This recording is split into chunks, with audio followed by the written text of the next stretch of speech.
Hello everybody and welcome. In this video I'm going to answer the question why does your earbuds Energy System Style 4 are not charging.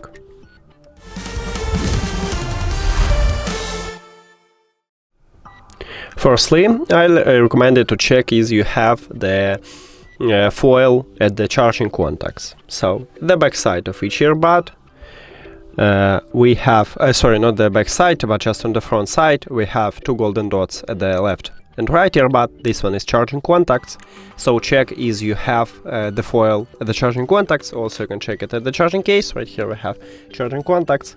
Remove the foil if you have it. Next step is to clean these charging contacts. You can use isopropyl alcohol. It doesn't conduct electricity, so there will be no short circuit. You can just apply it at the charging contacts and clean it with a brush, or if you have a clean tool, you can use a toothbrush.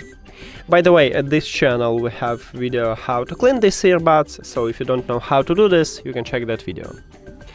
Next, if the cleaning didn't help you, I recommend it to check your charging cable, your adapter, maybe change and use another one, and USB-C port was located at the back side. Right here we have it, so check is everything okay with this port.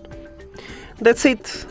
Thank you for watching this video. If you found it helpful, please consider subscribing to channel and leave the like on the video. See you later.